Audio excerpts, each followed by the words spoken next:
Tem cerca de 24 milhões de habitantes.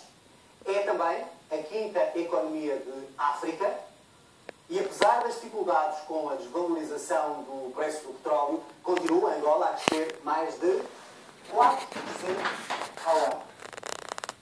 O PIB, também vamos falar, tem quase 121 mil milhões de euros. Os níveis de crescimento da economia angolana fazem então com que o PIB atual seja 60% superior ao de 2010. Apesar disto tudo, Angola tem, no entanto, alguns indicadores mais preocupantes. Vamos ver os primeiros.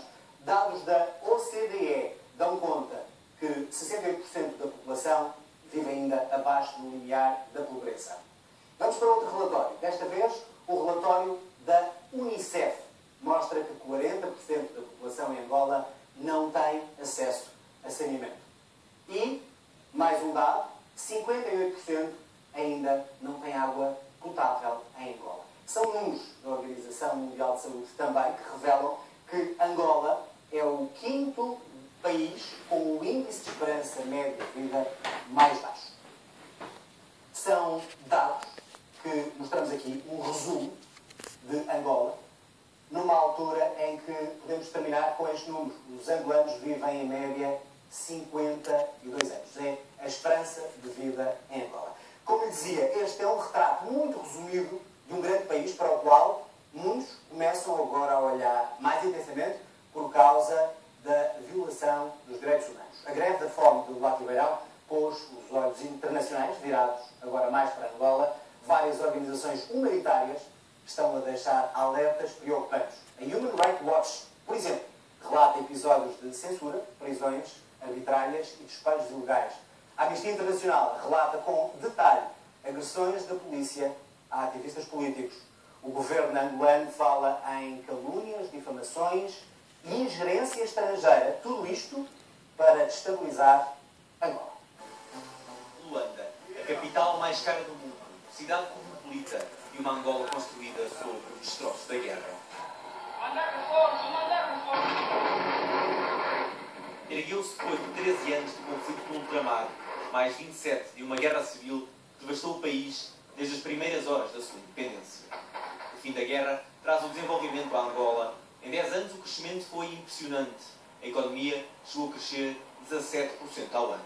Mais tarde, os ventos da Primavera Árabe criaram um novo tipo de oposição, sem armas e mais dialogante. Muitas destas vozes surgem dentro da elite do regime angolano. Viva Angola, está-se bem? Eu chamo-me Luati Beirão, sou filho de João Beirão, o primeiro diretor da FED, Fundação Eduardo dos Santos. Sou, portanto, como me acusam de ser um filho do regime, mas não vejo em que isso me obriga a seguir a linha de pensamento do meu pai. Luati Beirão, como muitos outros filhos de altas figuras do MPLA, pedem mudanças políticas de um regime que consideram opressor. A partir de 2011, multiplicam-se manifestações pacíficas e vigílias, assim como os relatos de prisões arbitrárias.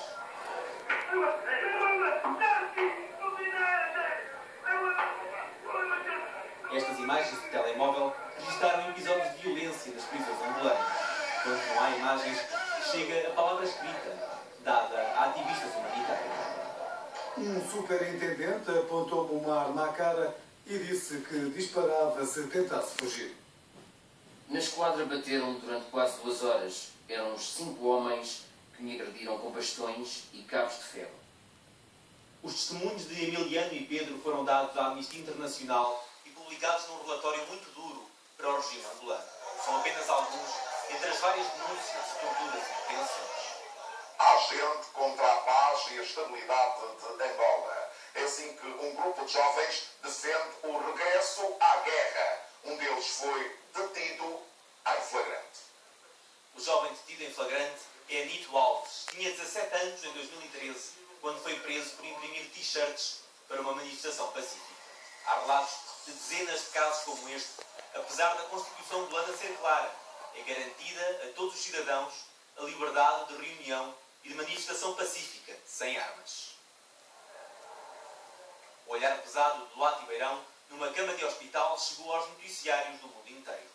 É um dos 15 ativistas presos, acusados de preparar um golpe de Estado contra José Eduardo dos Santos. Os prazos de prisão preventiva foram ultrapassados e Luati entrou em greve de fome. Foi hospitalizado, chegou a estar demasiado fraco para se levantar. Durante esse tempo, houve petições, manifestações e vigílias. Em Angola, houve novas detenções. Mais de um mês depois, cedeu aos pedidos da mulher e da filha de apenas 2 anos. Voltou à prisão, mas a causa dos ativistas presos continua a motivar manifestações. Luati Beirão esteve 36 dias em greve de fome, tantos dias quanto os anos em que José Eduardo dos Santos está à frente dos destinos de Angola. Meus convidados neste 360, António Lobololo de Carvalho, embaixador angolano itinerante para as questões políticas, o escritor José Eduardo Agualusa. Boa noite aos dois, bem-vindos. Boa noite. Vimos aqui alguns testemunhos de Angola e também a posição do governo angolano, mas eu começava com uma pergunta muito simples. Começava por si. Qualquer jovem hoje em Angola pode livremente, sem medo, pegar num livro, reunir-se com os amigos, discutir esse livro, mesmo que esse livro seja não muito bem visto pelo Estado angolano, sem medo? Boa noite, muito obrigado à RTP por este debate aberto e livre, mais uma vez. A pergunta que fez é uma pergunta com uma resposta de retórica. Claro que é possível. Angola é um país plural como outro e qualquer, não é? É um país que está enquadrado no século XXI, é um país que vive na globalização e ninguém é preso, ninguém é detido por ter um pensamento diferente.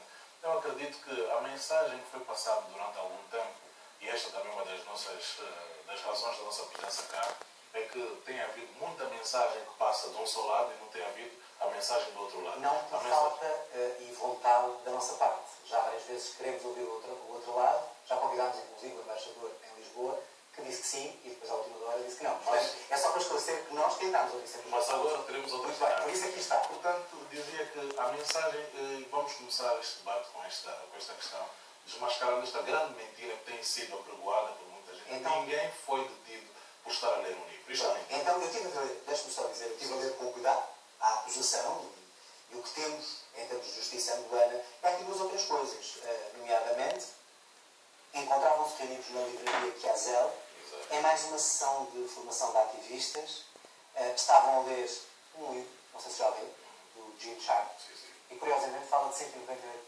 formas pacíficas de chegar à democracia. Bom, se de facto não foi só isto, porque é que o Luati Beirão e outros jovens foram detidos, continuam detidos e vão ser julgados? muito bem.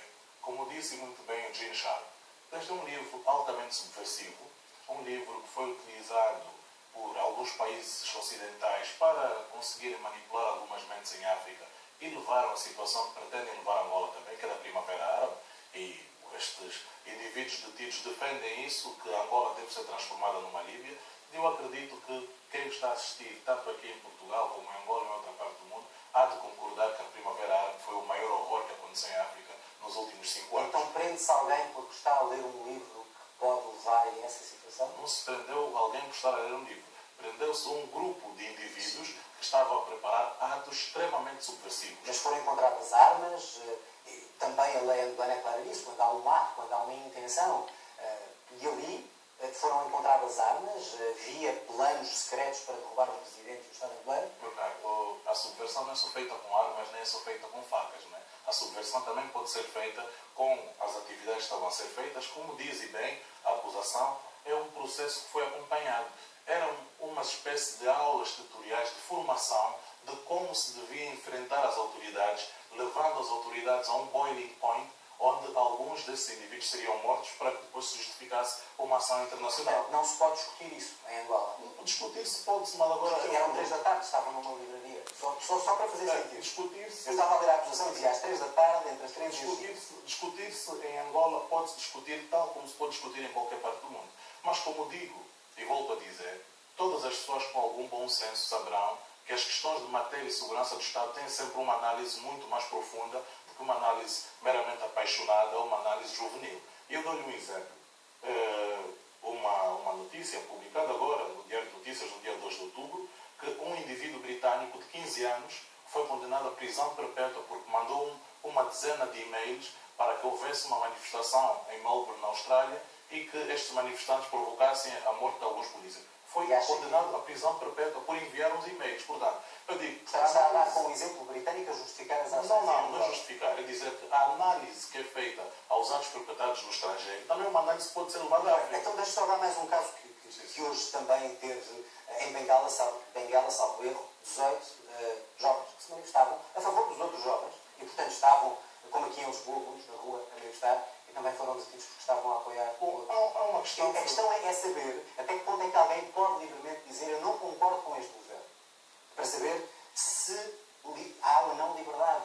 Existe liberdade e existem pessoas que todos os dias fazem isso, não é? Não só em manifestações, como nas suas conversas. Então, o que é que estão queridos? Bom, foram presos, porque como digo, e queria referir também à peça que foi introdutória. A nossa Constituição é clara que todo tipo de manifestações são livres, mas elas, claro, como aqui em Portugal também, devem ser dadas ao conhecimento das autoridades para que até que protejam as pessoas manifestantes. Eu ontem assisti uma manifestação em frente aqui da Embaixada de Angola em Portugal, onde havia autoridade. Porquê? Porque as autoridades foram comunicadas e sabiam que era uma manifestação. Mas em Angola também, aliás, até alguns canhões de água e cães já vinham uma manifestação pacífica. Aqui também existe, aqui também canhões foi. De água, aqui em Portugal, em Espanha, nos Estados Unidos da América também foi. Canhões de água, como jovens estão a manifestar-se na rua? Como dizia, e vou continuar a dizer. Entretanto, nós digo agora que estou aqui em Portugal, as pessoas que estão fora de Angola não acompanham o dia a dia do que é que estas pessoas às vezes pretendem fazer nestas ditas, entre aspas, manifestações. Quando passam-se mensagens de que vamos à rua, vamos partir, vamos queimar, eu acho que as autoridades prudentemente devem tomar medidas próprias das autoridades policiais. Mas, repare, há várias medidas, como sabe, de gravidade segundo a lei. E desde o interrogatório até a detenção de 2 ou 3 dias, até finalmente um julgamento, vão vários graus de gravidade. Exato. E neste caso estamos a falar de jovens que foram detidos, foram interrogados, continuam presos, um em greve de fome, alguns, noutros casos, falam de brutalidade policial, e eu pergunto se essa é a medida adequada. Como viu ontem, não sei se os telespectadores da RTP estiveram atentos, o Sr. Ministro do Interior de Angola deu uma... Temos essas declarações e já vamos passar onde alguns dados do processo foram dados a conhecer, nós não tínhamos também, onde diz que do processo de acompanhamento que foi feito a estes indivíduos que estão detidos, chegou-se a uma fase onde apelavam claramente à provocação das autoridades para que os velhos, senhoras e crianças presentes nas manifestações que pretendiam mobilizar, inclusive até as portas do Palácio Presidencial, fossem mortas para mobilizar uma comoção internacional. Portanto, agora a pergunta que se faz é a seguinte: será que as autoridades devem deixar que estes atos cheguem até este ponto de ebulição para que morram pessoas e depois então tomarem-se medidas? Portanto, é o que eu digo. Não se pode analisar o processo de segurança na Europa, no Reino Unido ou nos Estados Unidos da América de forma diferente que em África. Vamos só ouvir a outra parte, claro. Já Lusa, faz algum sentido algumas destes argumentos da gravidade que levou à atenção destes jovens? Deixe-me começar por dizer o seguinte: eu estou aqui como simples cidadão angolano. Como simples cidadão angolano, ninguém me paga para estar aqui, ao contrário de afirmações recorrentes no Jornal de Angola. Nunca ninguém me pagou para defender uma Angola mais democrática, mais justa. E, ao contrário do Sr. Embaixador, que está aqui como representante do Presidente Jair Eduardo Santos, é uma nomeação recente, aliás, felicito por ela, mas está aqui no exercício do seu ofício. Eu não estou aqui como simples cidadão angolano e, portanto, não represento ninguém, a não ser a minha própria consciência. Eu achei curioso a afirmação do Sr. Embaixador sobre o Gene Sharp, o livro de Gene Sharp, classificando como um livro altamente subversivo. É verdade, eu concordo consigo, é um livro altamente subversivo, mas é altamente subversivo em regimes totalitários. Ou seja, este livro só é subversivo em regimes totalitários, não é subversivo em democracias. Este livro não leva ao derrubo de democracias. Nunca levou. Quanto à Primavera Árabe, também disse que a Primavera Árabe foi uma coisa horrorosa. Eu estou a lembrar-me da Tunísia. Não foi horrorosa para os tunisinos. A Primavera Árabe começou na Tunísia. Ainda agora, o Prémio Nobel foi atribuído a 3 instituições responsáveis pela Primavera Árabe na Tunísia. Não foi um horror para a Tunísia. E nos outros países foi um horror, porque os ditadores que lá estavam, concretamente no caso da Líbia, responderam com extrema violência a essa inquietação popular, ao invés de tentarem incitar um diálogo com as forças do país. E era aqui que eu queria chegar. Eu acho que o Presidente Jair Eduardo Santos ainda está a tempo de compreender o que está a passar em Angola, ainda está a tempo de reiniciar o processo democrático e avançar para uma democracia verdadeira, autêntica. Não aquilo que nós temos, porque o que nós temos em Angola realmente não é uma democracia. É uma ditadura fantasiada e mal fantasiada de democracia. Sr. Embaixador, há democracia em Angola ou não? E deixe-me só introduzir aqui, há pouco vimos ali imagens, algumas, não pusemos as mais violentas, pusemos aquelas que podem até chocar, mas são talvez das menos violentas que temos aqui, de denúncias feitas por organizações respeitadas no mundo inteiro. A Human Rights Watch, a Amnistia Internacional, o Parlamento Europeu, que alertou, recordo, para as crescentes perseguições em Angola e o tratamento destes jovens.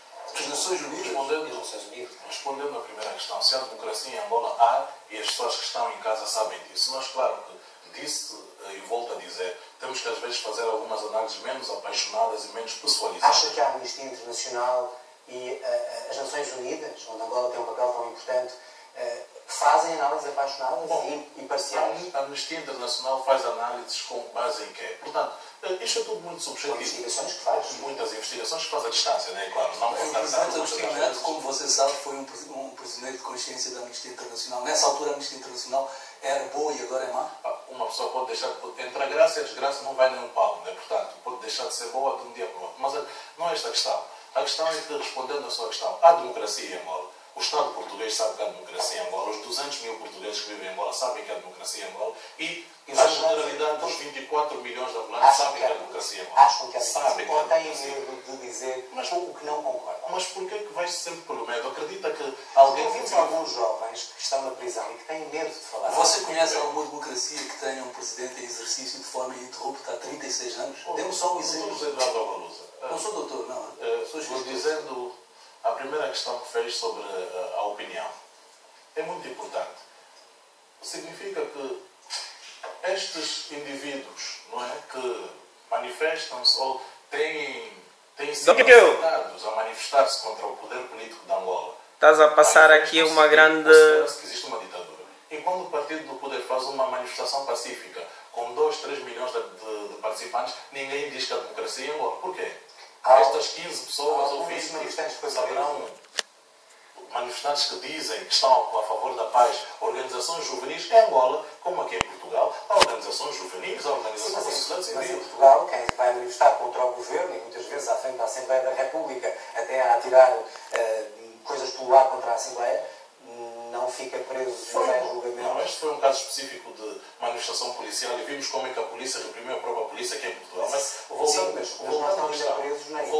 à questão, não acredito que a opinião de 15 ou 20 pessoas seja maior que a opinião de 71% dos angolanos que votaram no partido MPLA. E acha que são apenas 20 pessoas que estão contra a forma Porquê são apenas 15 pessoas? Menos uma razão ainda. Porquê que o regime angolano tem medo de 15 jovens? O governo angolano não tem medo de 15 jovens. As instituições de justiça de Angola, os serviços judiciais e o serviço de investigação criminal é que acharam que as atividades praticadas por aquele grupo de indivíduos, atenção, que não foram o que você falou é um processo de intenções. Porque isso tudo que está por provar, porque nem houve julgamento, não é?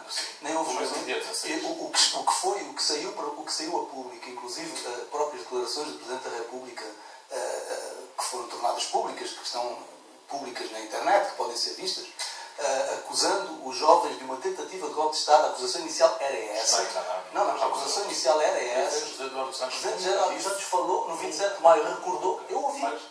Qualquer pessoa pode ouvir nas declarações diante do Comitê Central. O Presidente Eduardo dos Santos fez uma comparação com o 27 de maio de 77, que foi uma coisa, é um trauma enorme para os angolanos ainda hoje, como você sabe. Não é um trauma é um trauma enorme, uma questão que aconteceu em Angola e aconteceu em vários países. Todos os países têm uma dimensão corrida. O Presidente José Eduardo dos Santos, em momento algum, disse que esses jovens... Fez uma comparação com o 27 de maio, que foi uma tentativa de golpe de Estado. Digo aqui a verdade, digo-lhe, Dr. José Eduardo Agualusa, eu vivo em Angola, vivo em Angola, trabalho em Angola e digo-lhe que o Presidente... Mas eu vejo mesmo que você vê, eu vi o Presidente da República falando em público... momento algum disse que os jovens prepararam... O Presidente José Eduardo dos Santos não fez uma comparação com o 27 de maio de 77. O Presidente José Eduardo dos Santos fez uma recordação para que as pessoas que incitam outras pessoas, algumas delas com um pensamento menos formatado... Comparando com o 27 de maio de 77. Não comparou. Disse que algumas pessoas que tentam trabalhar a mente de outras pessoas, e neste caso de pessoas mais novas, para perpetrarem ações que podem levar o Estado a uma situação semelhante ao 27 de maio, podem estar totalmente enganadas que Angola tal não vai acontecer. Mas nunca comparou ou disse que esses indivíduos estariam envolvidos. Mas independentemente dessa comparação ou não, então vamos aos factos. Voltando à acusação, na sua página 15, é um crime de atos preparatórios para a prática de rebelião e um atentado, e preparar um atentado contra o Presidente da República e outros membros do órgão de soberania. É um golpe de Estado. Exato. Isso é uma tentativa de golpe de Estado. É uma acusação de tentativa de golpe de Estado. Está escrito na acusação de tentativa de golpe de Estado? Não. A acusação diz... atentado contra o Presidente da República ou outros membros do órgão de soberania. Isso não é uma tentativa de golpe de Estado? Acredita que quem redigiu o documento, se quisesse dizer que era uma tentativa de golpe de Estado, não o diria? Tem poucas competências ou capacidades para fazer. Digamos só uma coisa, não atentado contra o Presidente e a Assembleia... É o quê? Se não é uma tentativa de golpe de Estado? Nem todos os atentados são tentativas de golpe de Estado. Nem todos os atentados são tentativas de golpe de Estado. O atentado que o Presidente Reagan sofreu não foi uma tentativa de golpe de Estado.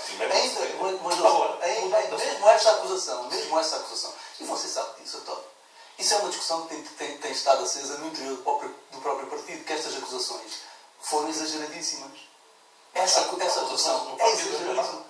Essa discussão está em todo lado, em Angola. Mas tem provas disso? Do partido pela onde que discutiu? Eu tenho provas, claro que tenho. Eu tenho provas de pessoas, que é público, está nos jornais. Mas há pessoas do MPLA, sim senhor, que disseram que têm dúvidas quanto a um assunto. O João Melo, militante de base do MPLA, comentador e uma pessoa muito respeitada, meu amigo pessoal, escreveu um artigo no jornal, no Rede Angola, dizendo que achava que essas acusações eram exageradas. Não. O artigo do professor João Melo dizia que a presunção tem dois lados. Que essas acusações que lhe pareceram desde o início que essas acusações eram exageradas.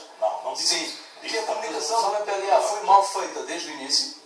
E que foi mal feita, entre outras razões, porque essas acusações eram descabidas, exageradas, e ninguém em Angola acredita nelas. Então deixa-me pôr a pergunta de outra maneira. Dentro do MPLA, toda a gente acha que esta, ou melhor, a maior parte das pessoas, quer do governo, quer outros militantes, acham que esta é uma atitude correta com estes jovens? Não pergunto, conhece melhor do que nós, portanto, está acreditado. Mas acredito que no mundo inteiro não existirão opiniões uniformes. No mundo inteiro não existem opiniões uniformes. E em Angola, mais uma razão que ambos me dão para saber que Angola é uma democracia.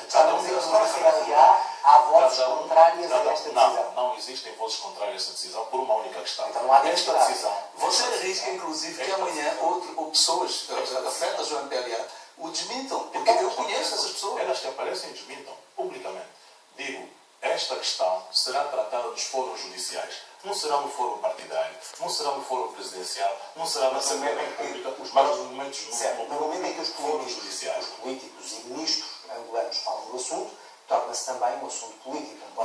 Mas o ministro do Interior é a pessoa com tutela de domínio que superintende os serviços de investigação. Vamos só ouvir rapidamente o que disse o ministro do Interior, numa altura em que há dezenas de pessoas a manifestar-se frente à Embaixada de Angola, durante vários dias, repete-se, e de Angola, como eu dizia há pouco, o ministro do Interior vai esclarecer o que entende sobre este caso.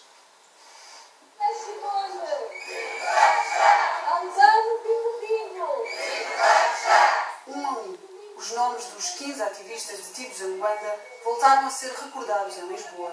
De olhos postos na Embaixada de Angola, os manifestantes pediram liberdade e justiça no julgamento marcado para 16 de novembro.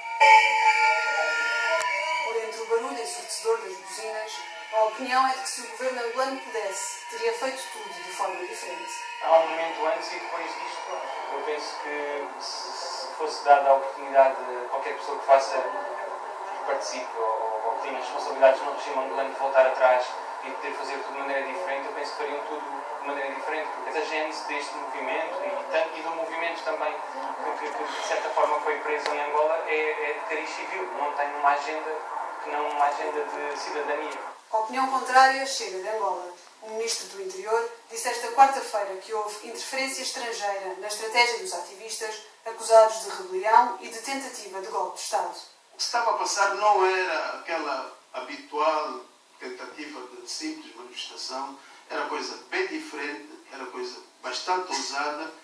Ou seja, no meu entendimento, havia sim alguém por trás a regimentar e aproveitar o estado de alma desses jovens? Pela primeira vez, o Governo reage à greve de fome do Ativeirão. Ângelo Tavares considera que o ativista não valoriza a vida. O jovem Luad defendia que não deveriam recuar, que deveriam deixar-se morrer. Por aí já se vê que é um jovem que valoriza muito pouco o bem-vindo. O Ativeirão virou os olhos da Europa para Luanda. Quem assiste de longe diz que este é um movimento que vai mudar Angola. Mas o Governo endurece o discurso e avisa que a polícia tem capacidade para manter a ordem no país. Estas então algumas das declarações feitas pelo Ministro do Interior, que estávamos aqui a falar, e há uma parte neste discurso curiosa também, para além daquela que já falámos aqui, ele fala constantemente em ingerência estrangeira e manipulação destes jovens contra o Estado angolano. É frequente ouvir-se, quer de dirigentes angolanos, quer dos jornais angolanos, insinuações a este respeito. Eu pergunto-lhe, porquê não se faz, se há provas, quem é que está a manipular os jovens para derrubar o governo angolano? Bom, nós vimos o discurso do Sr. Presidente Eduardo dos Santos agora na abertura do ano parlamentar, em que deixava uma mensagem clara de que, apesar de existirem essas ondas de tentativas de o influenciar, Angola não seria deixar abalar por estas ondas, que isto em Angola não iria pegar. Mas a minha pergunta é quem é que está por detrás? Quem são estes instigadores que estão a destruir Angola, ou a tentar destruir Angola? Nós sabemos que existem no mundo as denominadas GONGOs, que é as Governmental Oriented Non-Governmental Organizations, ou seja, organizações orientadas por governos, mas com a capa da sociedade civil. Mas acha que a Amnistia Internacional e a Human Rights Watch são organizações desse tipo? Ninguém disse que estas Não, organizações... Não, claramente... Vamos chegar lá. Vamos lá chegar. E volto a dizer, estas organizações, muitas delas em África, quem é que trabalhou na Líbia para que o presidente Gaddafi fosse morto da maneira bárbara que foi? Ele próprio? Não. Ele próprio? Não foi o presidente. Ele próprio. Foi o presidente Gaddafi que morreu da maneira como morreu. O presidente Gaddafi podia ter saído. Aliás, vou dizer uma coisa. O presidente Gaddafi estava em melhor posição que o presidente Eduardo Santos. Tinha um país com uma estabilidade social, não havia grandes desigualdades sociais. E era um herói para muita gente. Era um homem de grande perigo, mas podia ter saído, em determinada altura, podia ter saído com honra, com glória. Podia ter saído. As organizações internacionais muito bem identificadas é que foram lá com os seus interesses encobertos para roubar o petróleo da Líbia, para saquear a Líbia e fizeram o que tem que fazer. Vamos voltar a Angola. Eu gostava de saber quem é que são. É que há acusações contínuas e quando o Ministro do Interior, que tem um peso institucional grande, vem à televisão e diz: há pessoas que estão a tentar orquestrar estes jovens contra o Estado. Não, e ainda eu achei curioso esta expressão de provocar 24 mortos, ou era 24 que ele referiu. Era o número de quem são. Aqui está uma acusação, o Sr. Ministro do Interior, é uma acusação, o Sr. Ministro do Interior, que não passa nos pronunciamentos ontem feitos pelo Sr. Ministro do Interior, foi bem claro em que uma jovem cidadã da União Europeia, de nacionalidade italiana, foi convidada a abandonar Angola porque esta jovem, afeta a uma organização não governamental, instigava os jovens com provas. Por dizer 24 mortos. Exatamente. A dizer que... Então, por amor de Deus, como? Mas, isso não é uma coisa que não tem peso. Tem peso. Aliás, o Ministro do Interior disse várias coisas graves. Né? Também disse que o Luati não tinha amor à vida. Que é uma afirmação muito difícil. A acusação que é feita pelo Ministério Público a estes indivíduos detidos, não é? Das provas recolhidas que tem aqui, muito e bem, só espero que depois não apareça nenhum blog ou nenhuma página a dizer que esta acusação foi fornecida pela Presidência da República de Angola. Espero bem que não. Aliás, não sei se seria muito favorável aquilo que acabei de mostrar aqui. Diz-se muito e bem que estes jovens, estes indivíduos, que estas pessoas planeavam agregarem-se, agruparem-se, colocando como escudos humanos crianças, senhoras e velhos para marcharem. Sim, portanto, não faz nem sentido. Não faz sentido. Porque você vê uma pessoa como o Luati, que é um pacifista reconhecido, estão a ler um livro que é um clássico do pacifismo. Este livro do gente já sabe o clássico do pacifismo. Foi várias vezes, você sabe que foi várias vezes nomeado para o Prémio Nobel da Paz. Agora, não querendo entrar na vida pessoal do Sr. Luati, que é um cidadão angolano, e como digo, vou dizer mais uma coisa. Deixa-me só pegar uma palavra. O Ministro do Interior disse isso. Um rapaz como aquele, que conhecemos, não tem amor à vida. Não tem amor à vida. Está a sacrificar a sua vida. É tão triste uma afirmação desta. Não é tão triste, porque quando alguém diz que vamos partir, palavras destes jovens que estão na acusação, vamos partir partir até o local X e alguns de vocês devem perder a vida para eles... Você ouviu o Duarte dizer isso? Alguém colocou nas acusações. Alguém ouviu? Você não ouviu? Eu não ouvi. Okay. Alguém colocou, está aqui na acusação, que não fui eu que forneci. Okay. E digo, quando se diz para que alguém faça isso, não sendo nós próprios, você não tem amor. A questão é que tudo aquilo que você ouviu e viu da prática destes jovens contraria essa afirmação. Mas contraria como? Contraria completamente. Pessoas para morrerem? A questão é que o livro que eles estão a ler, que volta a insistir, é um clássico do pacifismo. É um livro subversivo. E eu concordo consigo. Já concordei. É um livro subversivo para a ditadura. É um livro subversivo para a ditadura. Está a dizer que estes jovens não é para a democracia. São perigosos terroristas angolanos? É isso que me está a dizer? Quem vai qualificar a periculosidade ou a inocência destas pessoas detidas são os tribunais. O dia 16 de novembro é a data marcada para o início do julgamento destas jovens. E os outros jovens que se têm manifestado em Angola a favor destes jovens, aliás, já foram presos também já foram presos e foram levados em julgamento sumário hoje em Benguela, salvo erro, também são perigosos terroristas e é por isso que são presos. Ninguém qualifica ninguém. Eu estava a dizer e interrompeu uma pouco.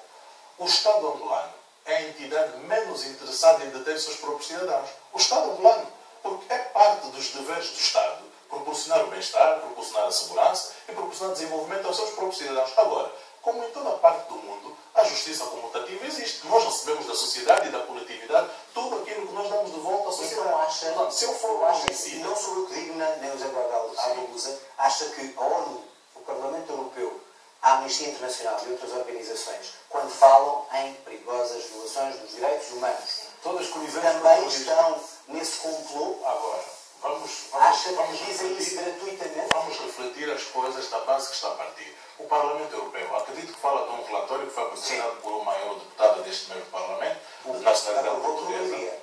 Aprovou por maioria, e ninguém nega, mas com votos contra e com abstenções também. Sim, foi uma democracia. Não acontece em Angola. Então está-me a dar razão que em Angola é democracia. Não é uma maioria do Parlamento. É uma maioria que foi eleita. Estamos a falar do Parlamento Europeu. Mas agora a resolução que é aprovada por maioria... Fiz apenas um paralelismo para dizer que em Angola também existe uma maioria. E a dizer também, aqui estes jovens que estão detidos, essas pessoas, estes indivíduos que estão detidos, estão numa falsa causa. Uma falsa causa. Porquê? Eleições livres e justas, reconhecidas, inclusive pela mesma União Europeia, pelo mesmo Parlamento Europeu. Ganham com 71% pelo partido MPD. Exatamente. Aliás, deixe-me só dizer uma coisa. É muito curioso. Ditaduras... Vamos já falar ditaduras, em todo o mundo, ditaduras organizam eleições. É uma maneira de tentarem ganhar alguma respeitabilidade. O curioso é que em todas as eleições organizadas por regimes totalitários, o partido no poder ganha sempre. Nunca se viu o partido no poder perder. E ganha sempre por percentagens acima dos 70%. 70%, 80%, que é uma coisa que não vemos acontecer em democracias. Não me lembro. Nem na África do Sul, com a ANC, que é um partido incrivelmente poderoso e com razões legítimas para ter esse poder, não é? Esse poder social, esse poder de movimentação das pessoas, as últimas eleições foram ganhas com 72%, que já foi um valor muito grande. E depois voltamos você orgulhar-se dos 70% do MPLA, para mim, é suspeitíssimo. Não, vou dizer, voltando primeiro às eleições e depois aos direitos humanos. Esta questão das eleições, é a maioria do povo angolano que está a votar? 70%? É a maioria do povo angolano. As eleições anteriores, 80%, António. Angola tem uma mal seria se houvesse um pensamento único em Angola. Angola tem uma particularidade. Contrariamente aos países europeus, Angola é um país onde os níveis de abstenção